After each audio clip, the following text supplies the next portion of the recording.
한때 승화라는 개념이 교양인들 사이에 널리 알려지면서 다양한 개인적 성향을 이해하는 최신의 관점으로 인기를 끌었었다.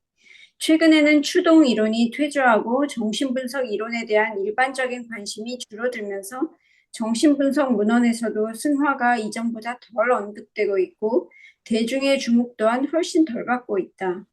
승화는 원래부터 좋은 방어로 여겨졌고 원시적 충동과 그것을 억제하는 힘 사이의 내적 갈등을 창조적이고 건강하고 사회적으로 유익한 방식으로 해결하는 방어를 대표하였다.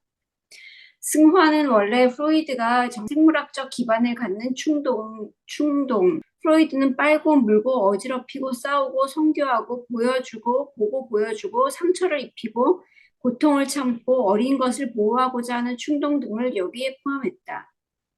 이 사회적으로 가치 있는 형태로 표현되는 과정에 붙인 명칭이었다.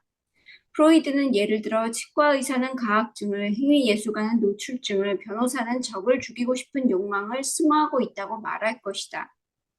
그에 따르면 본능적 추동은 개인의 아동기 환경에 의해 영향을 받는다.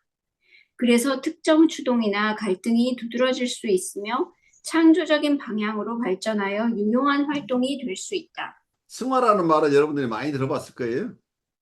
그 승화라는 말 자체는 뭐냐 하면은 기본적으로 우리의 역동이 좋은 게 아니라는 전제가 깔려 있죠.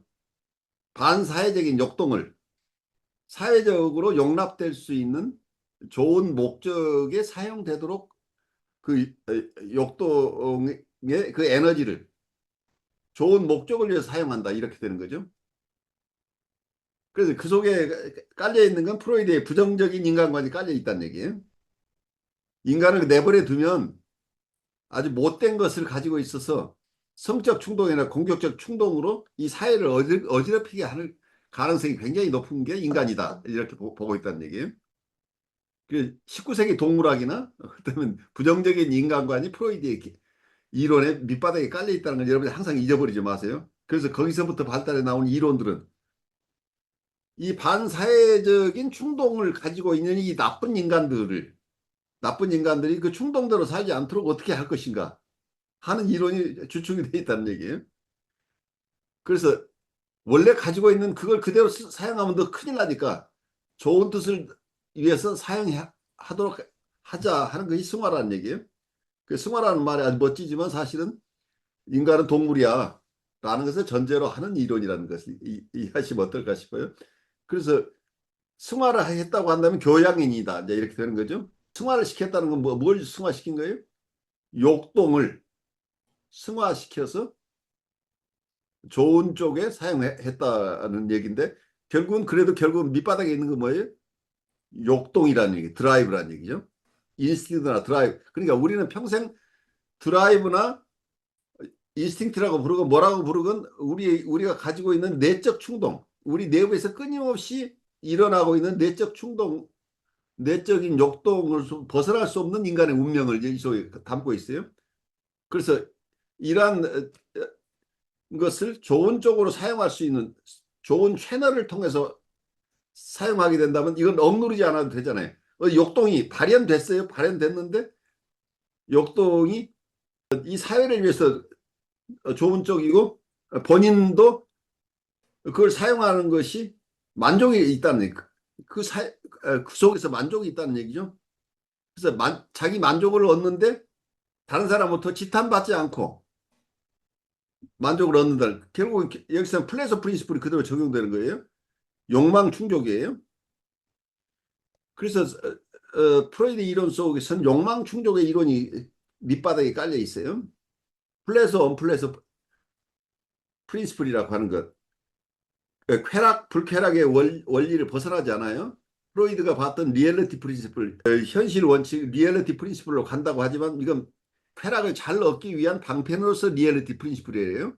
그러니까 엄마가 지금 사탕을 2개를 놓았는데 엄마가 너 이거 오늘 아침에 먹고 저녁에 하나 먹어야 돼 라고 얘기를 했는데 아이가 이걸 지금 2개를 다 먹고 싶은 충동이 있어요.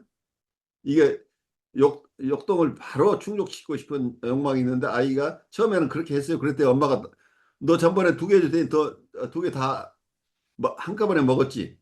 그래서 다음에는 하나만 줘요. 그래서 결국은 자기가 하나 손해봤어요. 그러니까 두 개를 다 먹기 위해서는 엄마 말을 들어야 돼요. 그래서 자기 욕동을 억제하고 저녁까지 기다렸다 다른 하나를 먹는다고 한다면 이게 역동 충족을 연기시키는 거죠. 딜레이 시키는, 연기시켜서 나중에 결국은 더 큰 만족을 얻기 위해서, 더 만족을 얻기 위해서 지금 두 개를 먹지 않고 하나 남겨뒀다가 나중에 먹게 되는데 이게 현실 원칙이라고 하는 거예요.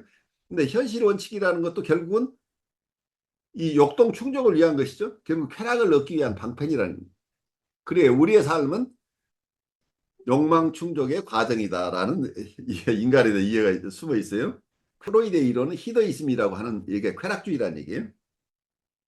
인간이 어떤 쾌락을 어떻게 얻느냐. 근데 사회로부터 지탄받지 않고 맥시마이즈 하는 방법이 뭐냐. 그럼 타협형성을 해야 된다. 그래서 컴프로마이스 포지션이라는 이론이 나와요. 내 욕동을 적절하게 타협함으로써 더 큰 만족을 얻을 수 있게 쾌락을 맥시마이즈, 쾌락을 최대한 얻기 위한 행동 원칙을 정한다. 행동 패턴을 자기의 쾌락을 극대화하는 각자마다 각각 다르긴 한데 쾌락을 극대화하는 방식으로 사람들은 행동하게 된다. 이게 쾌락 원칙에 의해서 히도니즘 어떤 쾌락 원리에 의해서 인간을 이해할 때 프로이드 같은 이런 생각을 하게 되겠죠. 그래서 여기서 프로이드 얘기를 듣자면 세상에 가치 있는 게 없어요. 그러니까 프로이드 이론을 여러분들이 문자적으로 잘 그냥 받아들이면 어떤 얘기냐. 밸류 시스템 자체가 붕괴돼 버리어요. 허무주의에 빠져요. 왜 그러냐면 치과의사는 가학증이란 행위예술가는 노출증, 변호사는 살해 욕구를 승화시키고 있다.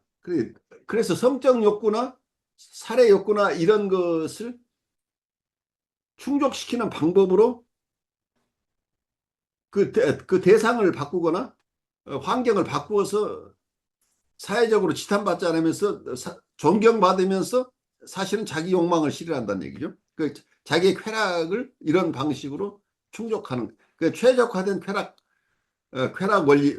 원리에 따라서 최대한의 최대한의 쾌락을 얻는 방식을 여기서 승화라고 얘기를 하고 있다. 그렇다고 한다면 이 프로이드 이론에 의하면 이 승화가 하나의 여기서 방어로 분류를 하고 있죠. 디펜스라고 하는 것 자체가 원래 모습대로 원래 대상에 대해서 아기의 초기에 엄마 대상에 대해서 성적 욕구나 아버지를 죽이고 싶은 욕구나 이것을 그대로 사용하면 안 되니까 이게 승화돼서 대상이 바뀌거나 어떤 다른 추상적인 관념적인 대상을 통해서 자기 만족을 얻거나 현실 대상이지만 원래의 대상이 아닌 대상을 통해서 얻거나 여러 방식으로 변형된 형태이긴 하지만 자기의 쾌락을 추구하는 것에는 변함이 없다는 얘기. 그러니까 치과 의사가 돼서 사회에 봉사하고 예술 활동을 하고 어떤 행위예술을 하는 것 자체가 그것 자체가 귀한 것이고 그것 자체가 의미가 있는 것이어서 그걸 따라가는 게 아니고 자기가 그걸 추구하는 것 자체가 그 자기가 추구하는 대상 자체의 어떤 의미 때문에 자기가 추구하는 것이 아니고 자기 안에 있는 쾌락을 추구하는 과정으로서 어, 이러한 직업 선택이나 어떤 예술 활동이나 어떤 종교 활동이 일어난다고 한다면 궁극적으로는 뭐예요? 쾌락 추구를 벗어나지 못한다는 거죠. 근본적 입장에서. 근데 이런 이론이 굉장히 문제가 될 수 있는 것은 그럼 존재 종교나 예술이나 어떤 과학자가 되는 거나 종교인이 되는 거나 예술가가 되는 것 자체가 그 자체가 가치 있어서 이걸 추구한다고 한다면 그 자체가 의미가 있는 체계죠. 어떤 의미 체계 혹은 가치 체계 속에서 내가 어떻거나 나는 이게 가치 있는 내 안에 하고 싶지 않아도 나는 이게 사회적으로 중요하고 가치 있는 것이니까 추구한다가 아니라 내가 만족을 얻을 수 있는 가장 좋은 방법이기 때문에 이걸 추구한다는 거죠. 그래서 어떤 가치 체계에 따라서 우리가 행동하는 것이 아니고 내 욕동에 따라서 내 쾌락 만족을 위해서 세상을 산다고 하는 원리에는 변함이 없다고 하는 이 승화라는 개념을 써도 승화라는 개념 자체가 부정적인 욕동 이론 위에 서 있다고 저는 봐요.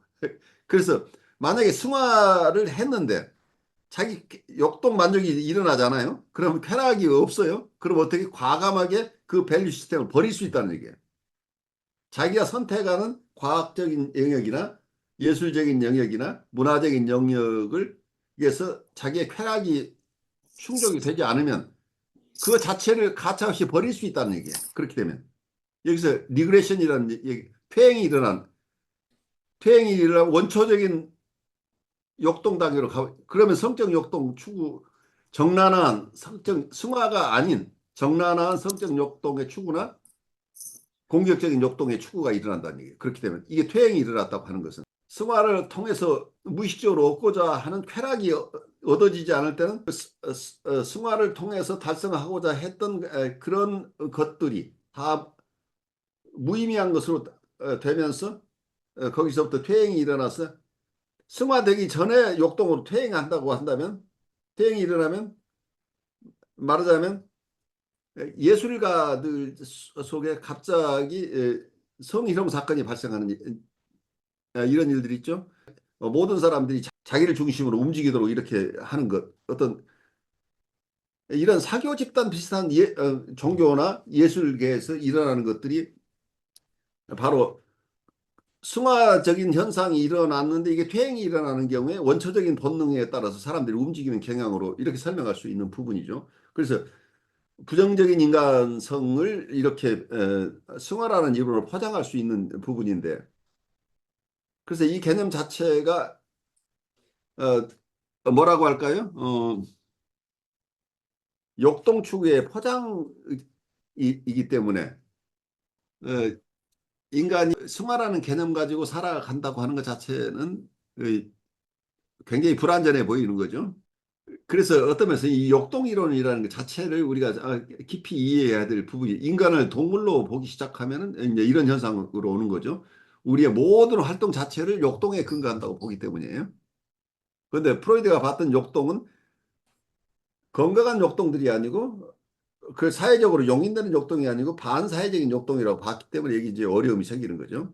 승화라는 개념을 쓰면서 아주 고상한 것처럼 얘기를 하는데 이 고상한 것이 그거 자체로서 귀한 것인가 아니면 자기에게 만족을 주기 때문에 귀한 것인가 이제 여기에 대해서 제가 좀 혼란된 생각을 여러분들에게 얘기했어요. 근데 어떻게 보면 그 승화라는 그가 실제로 이제 그 뭐랄까 승화 그러면 의미가 하고 있는 게 나타나는 게 이제 다르게 나타난다고 하는데 어떻게 보면 진짜 다른 건데 사람들이 그걸 어떤 유사성이라는 게 있잖아요. 그렇죠. 그 형태주의처럼 이렇게 그러다가 의미를 그렇게 이거는 그것이다라고 부여했기 때문에 그거를 또 승화라고 또 이야기하는 경우가 생기는 것 같아요. 원래 승화라는 개념이 없었어요. 근데 프로이드가 승화라고 씀으로 해서 승화라는 게 실체화됐다는 얘기지, 문제는. 예, 그러니까 그게 원래 둘 사이에는 연관성이 없었던 거를 그 두 가지가 연관성이 있다라고 이렇게 말한 것 같은 그런 느낌 들 때가 이제 많은 거가 그 예를 들어서 뭐 소위 말해 예술이냐 외설이냐 했을 때에 예술적인 어떤 욕구하고 외설적인 욕구가 원래는 다른 건데 그냥 겉으로 드러날 때 유사한 뭔가가 있으니까 그거를 이것이 예술이 외설의 승화다 이런 식으로 말해버리면은 그 그럼 언제 그러면 아까 교수님 말씀하신 것처럼 퇴행이라고 하는 것처럼 언제 외설이 되고 언제 예술이 되냐? 실질적으로 그 아까 교수님 말씀하신 나온 내용이지만은 그런 그 이단 종파들 사이비 종파들 사이에서 그런 것들이 그 심각한 사회적 문제를 일으킨 경우가 많거든요. 근데 많이 그, 생겼 그 안에 가담돼 가지고 그것을 승화라고 인식하는 사람들이 모여 있었을 때는 문제가 안 되지만 그중에 누구라도 이건 승화가 아니다 학대다 이렇게 해버리면은 그때부터 실질적으로 사회적 문제가 됐고 그리고 그때 사회 정신을 차려보니까 이건 우리는 승화라고 세뇌당한 거였구나 가스라이팅 당한 거였구나 그런 일이 벌어지는데 실제로는 꼭 그런 데서만 일어나는 것이 아니라 우리 인간 자체가 뭔가를 할 때 감추고 싶은 것들을 갖다가 조금 더 이렇게 좋은 모습으로 나타내고 싶은 욕구가 있는 것 같아요. 그래서 그 어떤 본능 충족의 욕구뿐만 아니라 또 뭐냐면은 내가 하고 있는 일이 의미가 있다, 고상하다, 괜찮은 거다라고 포장하고 싶은 충동이 두 가지가 같이 있을 때에 어떻게 보면 승화라는 것도 쉽게 일어나지 않을까. 네, 아, 그렇게 또, 좋습니다. 근데 거기에 어, 실제로 좋은 것이 있을 수도 있다는 얘기. 네, 그러니까 좋은 것으로 위장하고 싶은 욕구도 있을 수 있고, 그래서 좋지 않은 것이 우리한테 있을 수도 있지만, 또 참으로 좋은 것이 있어 좋은 것을 쫓아가는 마음도 있을 수 있는데, 이걸 너무 엮어놓고, 이건 여기서부터 온 것이야. 이게 환원주의라고 하는 리덕션이즘이 여기서 위험하다는 얘기예요. 인과관계를 따질 때 지나치게 인위적으로 선형적인 인과관계를 만들어 버리면 원래 내가 예술을 좋아하는 사람이 아니야. 근데 왜 내가 예술을 좋아할까? 이걸 따져보니까 원래 내가 대변 놓고 내가 눈 대변 가지고 장난하고 싶어 했던 그때 내가 그 플레이하고 싶었던 거 그거가 지금 내가 미술가가 되게 만들었다. 이런 엉뚱한 해석을 하게 된다는 얘기예요. 이게 환원주의 이론으로 가게 되면 왜냐하면 인과관계 선형적인 인과관계 그러니까 어떤 것이 있어서 어떤 원인이 있어서 그 원인으로부터 이런 결과가 왔다고 이렇게 지나치게 선형적인 인과관계를 만들다 보면은 그럼 지금 내가 미술가가 된 건 반드시 원인이 있을 것이다. 그 원인이 뭔가? 나는 잘 모르는데 학자들이 한 얘기로 봐서는 그러면 내가 어린 시절에 똥 가지고 놀던 그 체험이 굉장히 좋았던가 보다. 그래서 내 예술 활동이라는 게 다른 게 아니고 내가 지금 똥 가지고 노는 거다라고까지 이렇게 연결이 되는 거죠. 그게 환원주의적인 해석이 무리하게 일어난 경우죠. 그렇게 어떤 개념을 만들어서 그 개념을 인과관계까지 이렇게 확장시켜서 만들다 보면 이런 엉뚱한 얘기까지 나온다고 보여요. 며칠 전에 뭐를 이렇게 뭐 보다 봤는데 어떤 작가들이 요새가 아니라 사실은 70년대 뭐 이럴 때, 80년대 이럴 때가 더 사실은 더 많았는데 그 보통 이게 행위 예술이라고 무슨 연극적인 어떤 행동을 하는 어떤 예, 그거를 예술이지만은 시각적인 게 강하기 때문에 하여튼 그거를 이제 작가가 예술가가 나와가지고 어떤 퍼포먼스를 하면 사람들이 이렇게 보는 거 있잖아요. 예.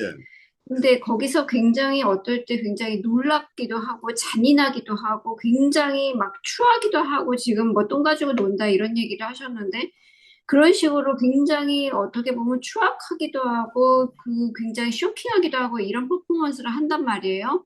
근데 그런 거에 의도가 다양한 게 있지만 사실은 예술이라는 거의 틀이라는 거 자체가 우리의 인생의 어떤 고통이든지 슬픔이든지 괴로움이든지를 포함을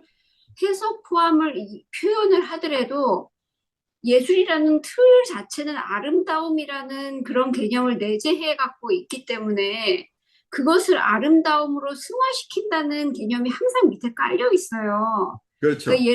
예를 들면 2차 대전에서 막 우리 뭐 동포가 고통받고 이런 걸 그리고 피카소가 게르니카를 그리고 하더라도 예술의 틀 안에서는 그래 내 인생이 이렇게 이해 가능한 거지. 어떻게 보면 아름다움의 어떤 시각으로도 그 고통을 볼 수 있는 거지라는 게 밑에 깔려 있는데 이 퍼포먼스 하는 사람들의 대부분은 아니겠지만 어떤 몇몇 사람들의 의도는 그 아름다움의 틀 안에 넣고 싶지 않은 거예요. 추악한 거는 그대로 추악한 건데 굳이 제도권 안에 넣어가지고 우리가 예술 제도권 안에서 그거를 승화를 시킬 필요 없어. 추악한 거는 그대로 추악한 거고 괴로운 거는 그대로 괴로운 거고, 그 있는 그대로 우리가 쇼킹 그대로 받아봐. 이게 지금 의도라는 그런 예술가들이 또 몇몇이 있거든요. 그렇죠. 그렇게, 예, 그렇게 치면은 이걸 도대체 우리가 예술이라는 틀 자체가 사실은 필요한 것인가라는 어떤 근원적인 물음까지 나갈 수가 있는 거고요. 하여튼 여러 가지 생각을 하게 됐습니다. 하여튼 승화도 아까 길들인다는 얘기를 어디서 단어가 한 군데 나오신 것 같은데, 그런 게 아닌가 하는 생각도 들고, 여러 하여튼 방향으로, 관점으로 보게 됐습니다. 그러니까 예, 다양해요. 그러니까 현실에 일어나는 것은 실상은 구체적인 케이스마다 다르다는 얘기예요.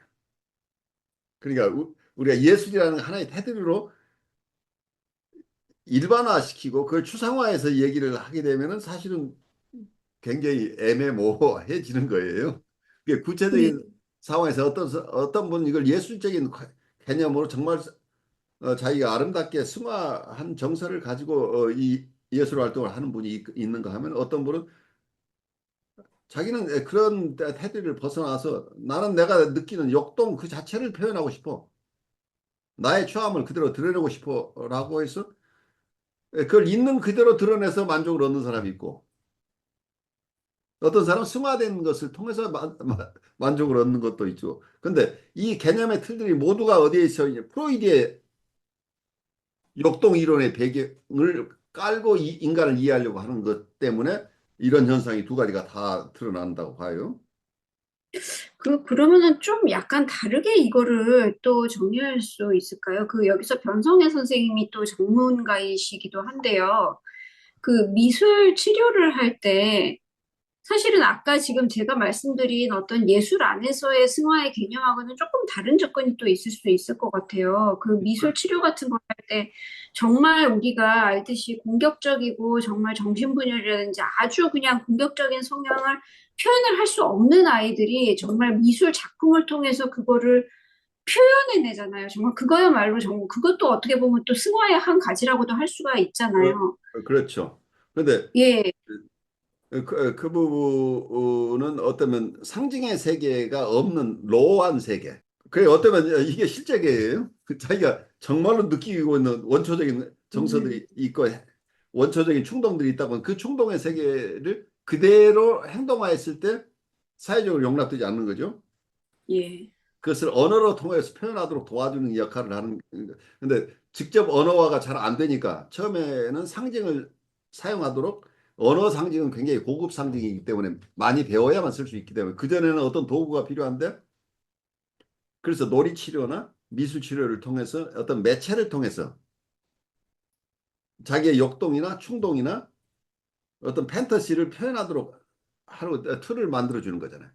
그러니까 이게 상징화 단계가 고급화되면서 언어화가 가능해지죠. 그 언어화가 된다고 하는 것은 상징의 세계에 들어오고 상징의 세계는 사회, 문화적인 세계, 그리고 인간 집단의 세계, 그리고 도덕의 세계, 법률의 세계, 예술의 세계, 종교의 세계, 이 모든 것 자체가 이 원초적인 실제계를 그대로 우리가 서로 그 속에서 살 수 없는 사람들이 새로 만들어내는 관념의 세계 속에 들어오는 거잖아요. 상징의 세계 속에 들어온다. 그래서 상징의 세계에 들어온다는 것은 언어로 표현한다고 하는 것은 그 언어는 규칙에 의해서 이루어지는 거기 때문에 서로 규칙을 서로 규칙을 지키는 사람들 간에만 언어가 이해가 되는 거죠. 그 한국어를 배우는 사람은 한국어 규칙 속에서만 커뮤니케이션이 일어나는 거죠.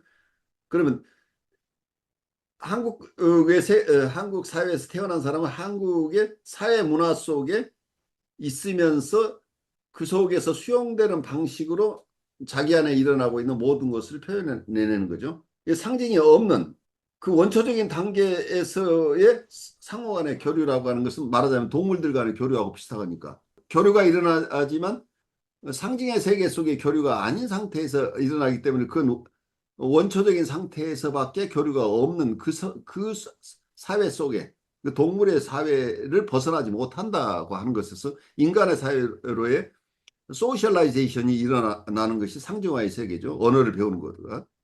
어디 이리에게 맡겨진 아이가 어디에 제가 본 것 같아요. 그러면 이리 속에서 아이는 자라요. 그럼 이리와 커뮤니케이션 하면서 이리의 세계 속에 살아가는 거예요. 그러니까 인간의 몸으로 태어났지만 이리의 세계 속에 살면 이리가 되는 거예요. 근데 이런 과정, 이리처럼 행동하는 거죠. 이리처럼 행동하면 그걸 이리라고 불러요, 우리가. 그러니까 사람처럼 행동하면 우리가 사람이라고 부르는데, 음. 그 사람이라는 게 따로 있는 게 아니고 사람이라고 관념을 우리가 가지고 있어요. 그래서 이 사람이 사람처럼 행동한다고 이 사람 됐네 우리가 얘기하잖아. 사람 됐네라고 하는 것은 이 사람이 사람처럼 행동한다는 것을 전제로 할 때 사람이 됐다고 얘기를 해요. 그래, 그전에 사람이 아니란 얘기예요. 그래, 사람처럼 행동하지 않으면 사람이 아니라는 이 개념이 있기 때문에 서양 사람들하고 동양 사람들이 이해하는 폭이 다른 게 우리가 어떤 작용이 있을 때 우리는 그거 작용과 동시에 우리가 존재를 우리가 있다고 생각을 한다니. 존재라는 개념을 가지게 되는 것은 어떤 작용이 있으면 그 작용할 때는 반드시 그 작용을 하는 주체가 있다고 상정한다는 얘기예요. 이게, 그, 여기서 사람으로 치면 이게 아상이라고 하는 게 나라고 하는 상이 있어서 저 사람은 자기라고 하는 상이 있어서 그렇게 행동한다. 그 사람이 있다고 그 속에 생각하는 거예요. 근데 이게 문법적인 얘기예요. 우리 한국어 문법 속에서 주어 없이 우리 얘기 잘 하잖아요. 우리가 영어를 배우면서 제일 곤혹스러웠던 내 기억 속에서 I am a boy 할 때 I란 말이 없으면 문장이 안 된다고 계속 우겨서 영어를 배우는 과정 속에 우리는 끊임없이 주어라는 걸 서브젝트가 있어야만 문장이 된다고 우겼던 그런.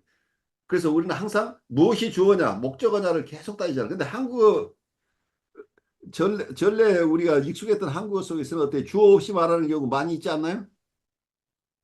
한번 예를 들어보세요. 난 아주 이 영어권에 들어와 산 지가 오래돼가지고 다 잊어버렸는데. 갔다 올게. 이따 올게. 아니, 갔다 올게. 갔다 올게. 음. 갔다 오는 놈이 있어요 없어요? 갔다 온다 그 표현했다니. 바로 이게 굉장히 아주 중요한 예예요. 갔다 오는 작용을 얘기하고 있어요. 활동이죠.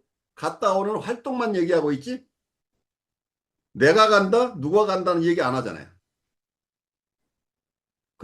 여기서 우리가 서양 사람들이 이해하지 못하는 거라. 갔다 온다고 할 때 가는 놈이 있다고 보는 게 서양 개념이란 말이에요. 가는 자가 있고 오는 자가 있다. 그러면 사실은 아까 그 미술 치료의 그 아이들이 굉장히 공격성도 강하고 그걸 언어화하지 못했던 애들이 미술로 표현했을 때 그것도 지금 갔다 올게랑 비슷한 측면으로 볼 수 있을 것도 같아요. 그렇죠. 왜냐하면 어. 예, 사실은 자기 속에 막 응어리지고 막 진짜 이렇게 된 감정이 그 속에 있는 게 막 이렇게 된 게 자기의 정체성 같이 느껴졌지만 어. 정말 지난 시간에 어떤 굿 얘기를 하는 것처럼 자기의 감정을 어떻게 실체화하는 과정을 느끼면서 그게 약간 승화적인 측면이 일어나는 거잖아요. 근데 네.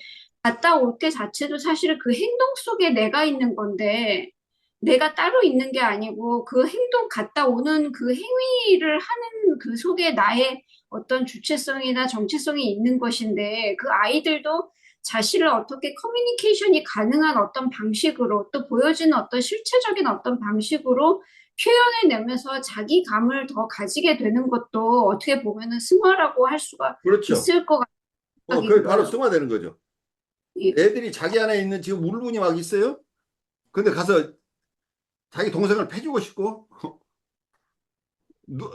우리말에 그런 가서가 쥐어 뜯고 싶은 이런 욕구가 있는데 그거 안 하고 인형 가지고 인형 머리를 쥐어 받기도 하고 그냥 이러고 있잖아요. 머릿속에 승화가 일어나고 있잖아. 그러니까 이게 어쩌면 사회화 과정이죠. 어댑테이션 과정이란 말이에요. 사회에 적응하는 과정이 있는 건데 어, 여기에서 우리는 아까 정체성이라고 하는 개념 자체도 우리가 거기에 속아 넘어가면 안 돼. 그게 아상이라는 말이 정체성이라는 말로 바뀌었어요. 지금 에릭슨이.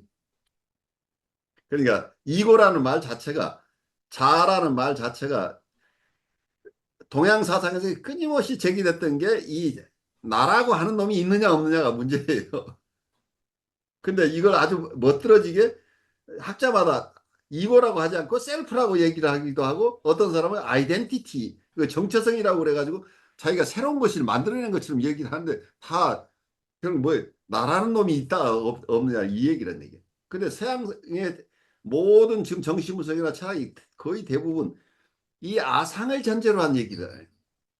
나라는 놈이 있다. 그 나라는 게 있는 것을 전제로 하고 모든 것을 지금 설명을 하려고 하니까 아까 얘기 들어 한국 사람들이 미개하게 보인 거예요. 아, 갔다 온다고 하는데 누가 온다는 얘기를 안 하고 있다는 얘기예요. 근데 서양 사람들이 봤을 때 또 한국 사람들이 말할 줄을 모르는 미개한 사람을 보일지 모르는데 주어도 없이 말을 한다? 문장이 틀렸다. 문장이 되지도 않는다. 이렇게 얘기를 하는데 사실은 우리는 이 주어가 없는 사회 속에서 오랫동안 살아온 거란 말이에요.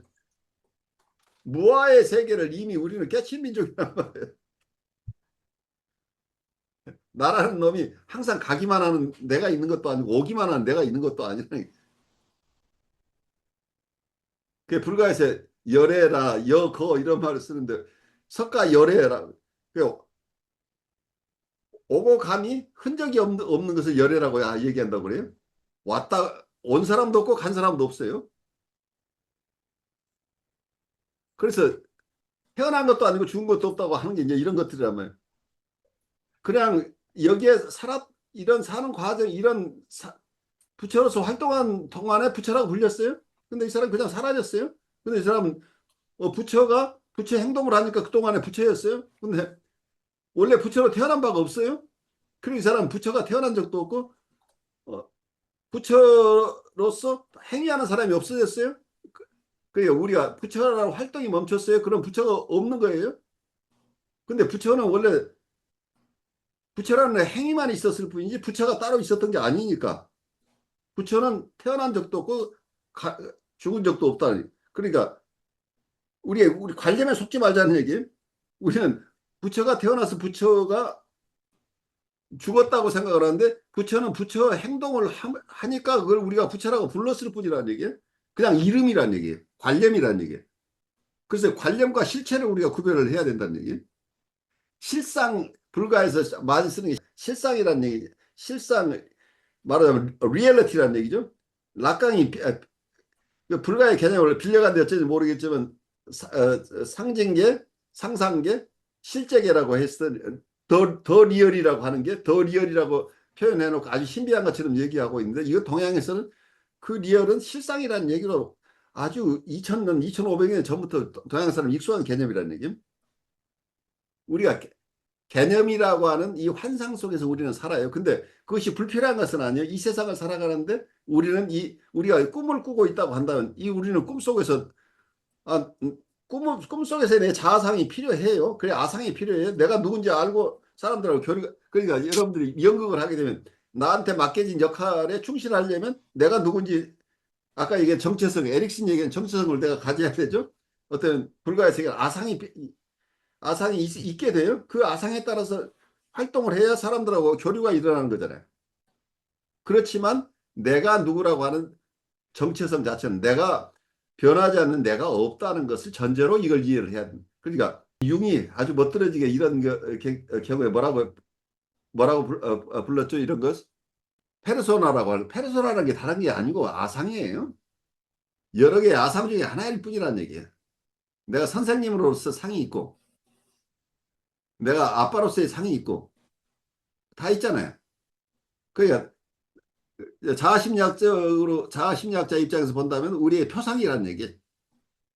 나에겐 내가 선생님으로서의 표상도 있고 아버지로서의 표상도 있고 또 내가 어린 시절 어린아이로서의 표상도 있고 없어지지 않는 표상들이 우리 안에 계속 내재 있잖아요. 그래서 어쩔 때는 내가 어린아이 쪽에 느꼈던 그 그리움들을 느끼죠.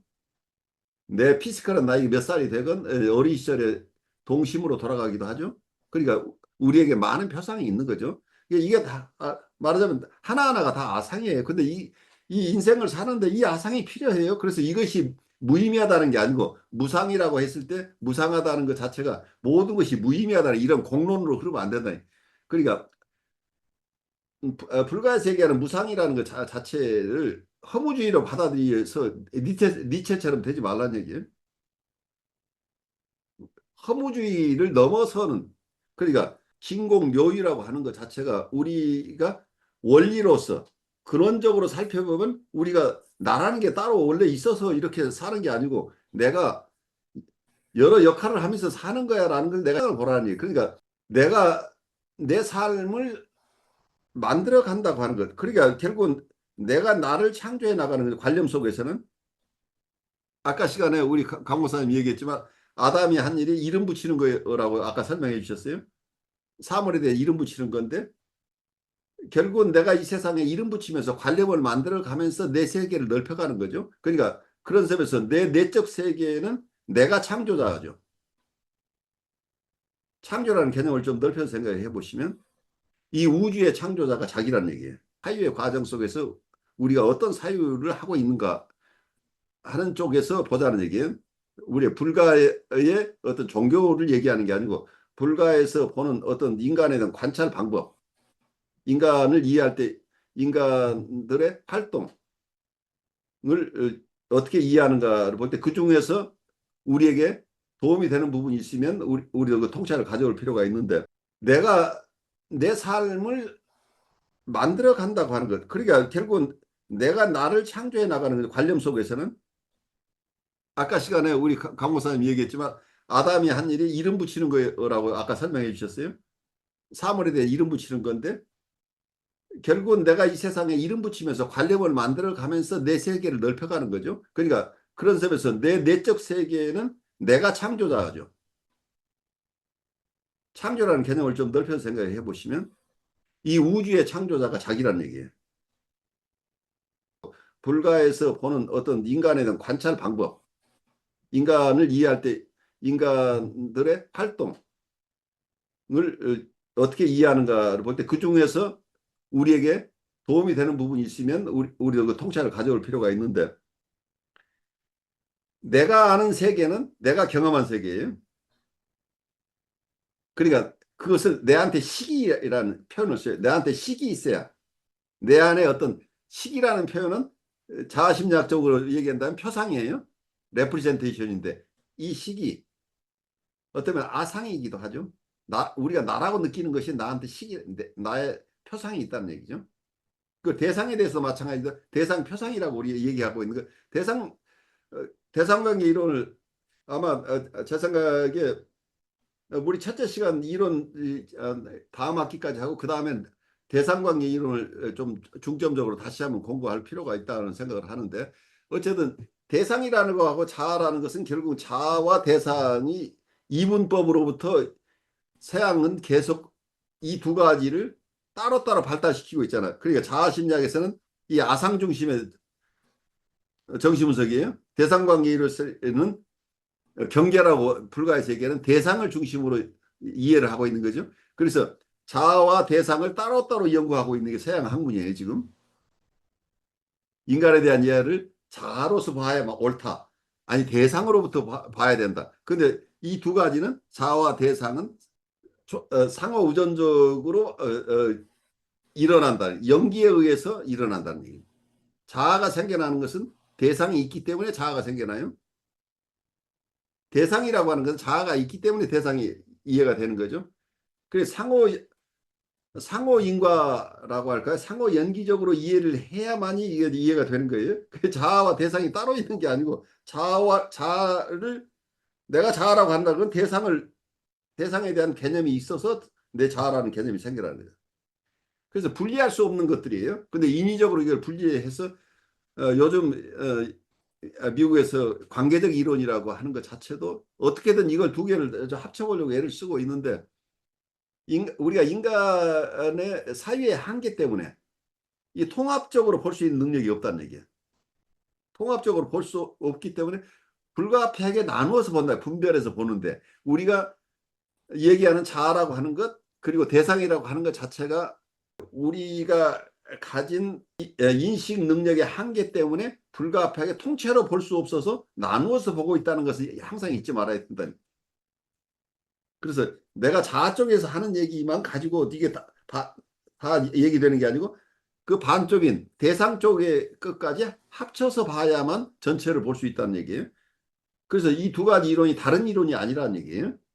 자아 심리학과 대상관계 이론이 둘 다 필요한 것이라는 이 두 가지가 있어서 우선 이름부터가 자아심리학이 있는 건 대상관계 이론이 있기 때문에 자아심리학이 있어요. 대상관계 이론은 자아심리학이 있기 때문에 대상관계 이론이 성립이 되는 거죠. 그래서 나라는 게 있어서 대상이 있고 대상이라는 게 있어서 내가 있는 건데 우리는 이걸 분리해서 보는 습성이 있죠. 그래서 내가 나만을 생각해서 모든 것을 결정하는데 나는 결국 대상과 떠나서는 내가 없다는 이런 연기적인 연기적이라 그 상호 인과적인 것. 아까 얘기한 선형적인 인과론을 떠나서 상호적 인과론을 우리가 깊이 이해할 필요가 있는데 지금 미국 쪽에서 스티븐 미첼 중심으로 해서 스티븐 미첼 이분 일찍 돌아가셨지만 중심으로 해서 미국에서 발달한 관계 이론, 영국에서 발달한 관계 이론, 그리고 셀프 사이칼러지 자기 심리학 이런 것들 관계적인 이론과를 다 모아가지고 관계적인 이론이라고 해서 새로운 학파가 형성되어 왔어요. 이거 자체가 하나의 개념이라는 것인데 이것이 어느 것이 맞고 틀리고가 아니고 어떤 개념으로 인간을 이해하느냐 하나의 툴일 뿐이라는 이 퍼스펙티브는 여러 개가 있을 수 있다는 것을 우리가 이해를 해야 되죠. 그래서 우리가 어떤 이론을 사용할 때도 이런 측면에서 이렇게 파악할 수 있는데 이것이 온전한 게 아니라는 것을 우리가 확실하게 깨달아야 된다. 우리가 어떤 방식으로 얘기하거나 우리는 전체를 볼 수 없다는. 어제 아주 친한 친구 만났는데 어제 친구의 표정 여러분 기억하세요? 친구의 얼굴을 어느 정도 파악하면서 얘기했을까요? 친구를 멀리서 보면서부터 나는 친구를 알아봤죠. 근데 내가 파악하고 있는 친구는 온전한 대상으로 내 눈에 들어오잖아요. 앞만 있는 사람이 아니고 내 눈에 비치는 모습만 내가 보는 게 아니고 내 눈에 비치지 않은 뒷부분까지 내 친구를 전체적으로 난 파악하고 있죠. 이게 파악이 가능한 것은 내 안에 있는 나의 심상, 내 친구에 대한 표상이 있기 때문이죠. 내 친구는 이런 사람이야가 있기 때문에 그 사람 친구의 모습만 봐도 친구를 나는 지금 다 보고 대화한다고 생각하고 있지만 실제로는 지금 이 친구가 어떤 표정을 짓고 지금 대화하는지를 잘 보지 않고 계속 나는 만나고 있어요. 그래서 진지하게 서로 대화하기 이전에는 오늘 이 사람이 기분이 좋은지 나쁜지도 잘 몰라요. 원래 이 사람 명랑한 사람이야. 그럼 나는 이 사람 명랑한 사람 만났다고 계속 내 얘기만 하고 있다고 한다면 이분이 오늘은 명랑하지 않고 굉장히 우울해 있는데 나는 원래 이 사람 명랑한 사람이라는 표상을 가지고 이 사람을 만나면 이 사람에게 이 사람이 명랑한 대상으로 나한테 대하도록 계속 내가 얘기하고 있을 가능성이 있는 거죠. 그래서 우리는 실제 대상을 만나서 보고 있다고 하지만 대상을 보는 게 아니고 내가 가진 이분에 대한 대상 표상을 보고 있을 가능성이 있다는 거예요. 그래서 이 모든 것이 이런 현상이 외부 세계에서 일어나는 게 아니고 모두가 보는 대상도 내 안에 있는 거고 본다고 하는 작용도 내 안에서 일어나는 거죠. 이게 모든 게 심리 현상이라고. 그래서 아까 얘기했지만 유식학의 개념들은 철저한 주관주의적인 정신분석이에요. 그러니까 현대 정신분석보다 더 철저한 주관주의적인 심리 내적인 현상들을 아주 철저하게 연구했던 어떤 분야라는 얘기예요. 철저하게 우리 심리 내적인 현상들을 보는 거죠. 우리가 세상이라고 느끼고 우리가 만나는 대상이라고 하는 게 전부 내 마음에 있는 대상이 그러니까 나의 우주는 내가 창조한 것이다라고 하는 것을 이분들은 얘기하고 있는 거예요. 우리가 각자 자기가 창조한 마음의 세계를 가지고 산다는 얘기예요. 그래서 이게 종교적인 얘기가 아니라 우리의 마음의 움직임들, 우리가 대상을 파악하는 인식론의 입장에서 우리가 이걸 조금 이해할 필요가 있지 않나요? 그 인식론을 철저하게 이해하게 된다면 우리의 임상적인 태도가 달라지고 우리가 사람들하고 관계를 맺는 방식이 달라지고 그리고 우리가 우리를 바라보는 우리의 퍼스펙티브, 우리의 관점이 달라질 수 있다고 하는 거죠. 그래서 전체적으로 통합적으로 볼 수 없는데도 불구하고 우리는 통합적으로 상대를 항상 만들어서 보고 있는 거죠. 우리 마음속에 있는 대상을 가지고 보고 있는 거죠. 나를 대할 때도 마찬가지죠. 나를 전체로 지금 보지 못하고 있는데 나는 전체로서 나를 만난다고 느끼고 있죠. 승화 얘기가 여러 곳으로 번졌는데 제 얘기 들으면서 우리 강 목사님이나 한주혜님은 어떤 생각을 하세요? 그 어쨌든 생각해보면 이게 별자리를 생각해보면요. 별자리라는 게 지구에서 볼 때나 별자리지 지구를 떠나 별자리가 아니거든요. 그리고 또 별자리 자체가 북두칠성만 해도 그게 이제 원래는 별과 별 사이가 너무 멀어가지고 그 뭐 둘 사이는 아무런 연관성을 찾을 수 없을 정도인데 그냥 눈에 보이기에 그렇게 보이니까 우리는 그 북두칠성이다 그러고 또 그런 별다리를 가지고 또 수많은 그 이야기들이 나오고 또 그거 가지고 미래를 뭐 점치기도 하고 뭐 별의별 일들이 다 일어나잖아요. 근데 사람들은 거기다가 이제 연관성을 자꾸 부여해야 하니까 연관성이 있는 것처럼 보이지. 그러니까 사실은 거기에 의미 부여를 하는 거죠. 네. 근데 아까 미술 치료 같은 경우에도 이게 모든 그림이 다 심리적인 거를 그런 거를 다 표현한다고 저는 생각은 하진 않는데 그 그래서 그거를 볼 때 이제 그 전문가라고 하는 사람들은 이거를 심리 내적인 것들의 표현이라고 볼 것이냐 아니면은 그냥 일반적인 그냥 그림이냐 아니면 장난이냐 이거를 구별하는 것가 사실 전문가가 아닐까 이제 그 생각도 들고요. 그러니까 거의 굉장히 그래 심볼릭한 표현이 있긴 한데 어떤 경우에는 그렇게 과다하게 의미를 부여하는 것 자체가 엉뚱한 결과를 가져올 수도 있죠. 그게 이제 네, 어려운 거죠, 사실은. 왜냐하면 그래서 주관적 의미를 부여하는 사람도 이게 주관적이기 때문에 이게 어려워요. 그래서 그런 걸 의미 없다 그러고 막 그 뭐랄까 무시하는 사람들이 특징이 뭐냐면 아, 난 아무렇게나 그냥 그러던데 그걸 꼭 그렇게 해석하더라 이렇게 해가지고 이제 그런 경험 있는 사람들이 그 저한테도 그런 이야기 하는 사람도 있었거든요. 그래가지고 이제 너무 심하게 그렇게 의미를 부여하는 거 아니냐. 그래가지고 자기는 믿을 수가 없다. 이제 그런 표현도 쓰고 하는 사람도 있었는데 뭐 그게 꼭 미술 치료뿐만 아니라 음악이라든지 또는 여러 가지 종교라든지 이런 것에 대해서도 그렇게 조금 이렇게 비하하는 말투를 막 툭툭툭 던지는 사람들이 있을 때 그 비하하는 그 원인 중에 하나가 지나치게 의미를 부여하면서 자꾸 그렇게 해버리면은 또 그런 일도 생기는 것 같아요. 그래서 하여튼 뭐 저는 그런 어, 어떤 면에서 보면은 그 승화라는 것도 보는 사람의 관점이 어디냐 따라 가지고 그게 승화가 될 수도 있지만은 경우에 따라서는 또 지나친 억측이 될 수도 있고 예, 그런 것 같습니다. 그래요. 요즘 말하면 유튜브나 이런 곳에서 여러 사람들이 많은 의견 표명을 하는데 그분들이 나름대로 자기 의견을 표현을 해요. 근데 많은 사람들이 그것을 전체로 받아들이고 낭패가 나는 거죠. 그 많은 정치평론가들이 정치평론을 하는데 그 정치평론은 그분이 내적으로 가지고 있는 내적 대상들의 표현이에요. 모두가 이게 객관적인 것처럼 자꾸 얘기를 하는데 그 객관화 시키려고 애쓰고 있는 주관들이라는 얘기예요.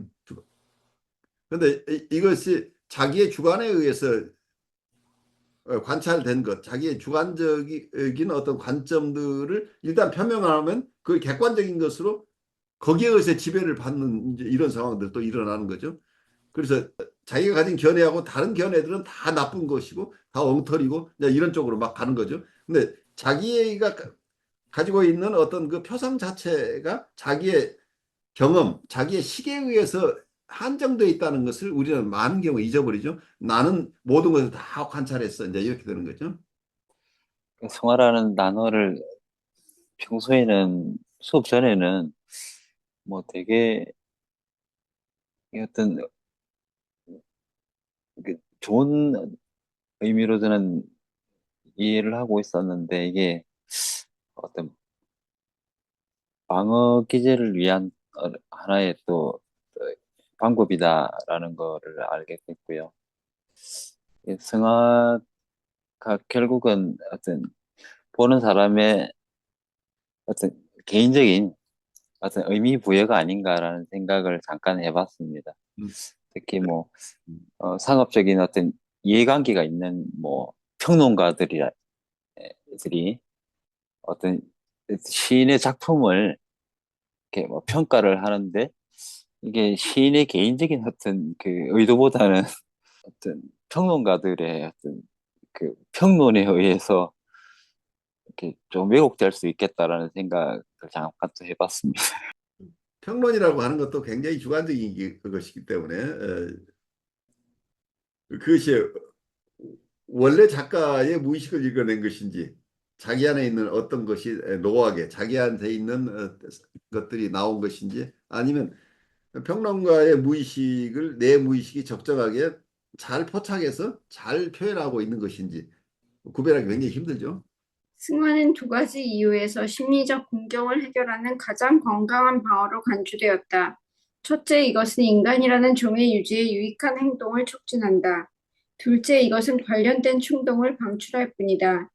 그래서 반동 형성의 경우처럼 충동을 다른 것으로 변형하거나 부인이나 억압의 경우처럼 충동을 그와 반대되는 힘으로 상쇄하는 일에 정서적 에너지를 과도하게 낭비하지 않도록 한다. 이런 에너지 방출은 본질적으로 유익한 것으로 받아들여졌다. 인간 유기체를 적절한 항상성의 상태로 유지하기 때문이다. 승화는 어떤 사람이 문제가 되었던 충동과 갈등을 창조적이고 유용한 방법으로 표현하는 길을 발견했을 때 적용할 수 있는 개념으로 우리들에게 남아있다.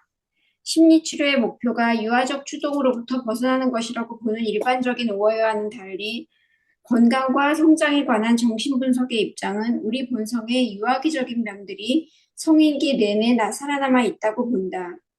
우리는 그것을 벗어버릴 수 있는 선택권을 가지고 있지 않다. 다만 더 좋거나 더 나쁜 방식으로 이를 다룰 수 있을 뿐이다.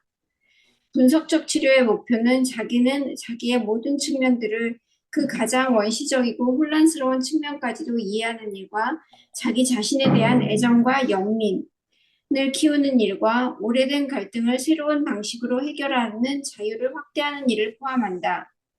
거기에는 자기의 혐오스러운 측면을 깨끗이 몰아내거나 원시적 욕망을 그 흔적까지 없애버리는 일이 포함되어 있지 않다.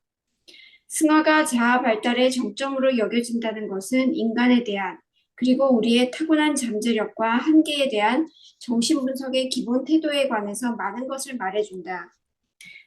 또한 이런 관점이 담고 있는 가치가 정신분석적 진단의 특징이 되어야 함을 말해준다. 여기서 얘기하고 있는 건 유아기의 우리 정서나 생각이나 판타지 이건 없어진다고 보질 않죠. 정신분석 입장에서는. 그리고 유아기의 그 체험 속에서 우리가 가졌던 태도나 우리의 방어, 유아적인 욕망 이런 것들은 그대로 살아 있는데 이게 승화라고 하는 것은 이러한 아까 제가 말씀드렸듯이 역동 이론의 아주 기본적인 태도는 우리의 욕망은 한번 채워져서 없어지는 게 아니란 얘기예요. 역동은. 그래서 드라이브라고 하는 거예요. 그러니까 비유해서 생각하면 아이가 젖을 아침에 먹었어요. 근데 엄마가 점심 때 왔는데 아이가 젖을 먹고 싶지 않을까요? 채워도 계속해서 배고픔을 체험하는 거죠, 우리는. 그래서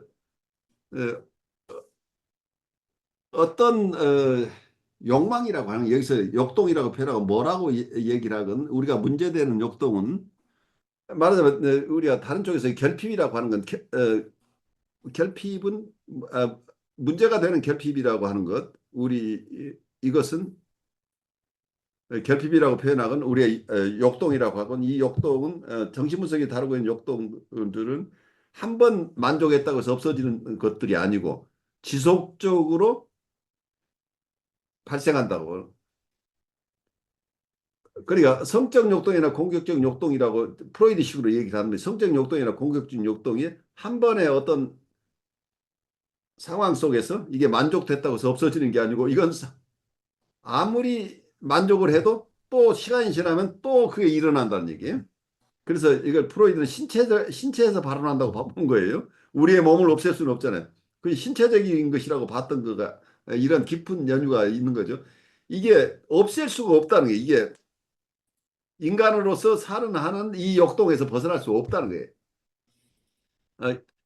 그래서 인간이 가지는 고통의 근원을 프로이도 알고 있었던 거죠. 어쩌면 부처님의 생로병사에서 우리가 벗어나는 게 그만큼 어렵다고 하는 것, 이 고통에서 벗어나는 길이 무엇인가를 탐구했던 것처럼 이 욕동이 반사적인 욕동이라고 프로이드가 봤던 이런 욕동들, 성적 욕동이나 공격적인 욕동은 일시적인 만족에 의해서 없어지는 게 아니고 끊임없이 세월이 지나도 반복되고 있다는 거예요. 계속해서 일어난다는 얘기죠. 그러면 이 욕동들을 사회가 용인하는 방식으로 사용할 수 있다고 한다면 사회와 마찰이 생기지 않는다는 얘기죠. 그러면 사회에 기여도 하고 자기도 충분하게 만족을 얻는데 그 자기의 쾌락을 여기서는 쾌락을 얻지 말라는 게 아니고 억압을 하는 경우는 쾌락을 누르는 거죠. 그러니까 에너지가 제대로 사용되지 않는 거죠. 너무 지나치게 방어적으로 사용되는데 이 여기서 승화라고 하는 경우에는 승화는 그 욕동을 마음껏 사용하는데 사회적으로 용납되는 목적으로 사용하니까 이게 억압할 필요가 없이 자기의 쾌락을 계속 얻어나가는 과정이라는 이런 쪽으로 되기 때문에 이건 이런 승화는 정신분석적으로 굉장히 좋은 기제다라고 지금 보고 있었던 거죠. 그래서 승화라는 얘기가 어떤 면은 성숙한 인격이 가지는 태도라고 미화했던 부분이기도 하죠.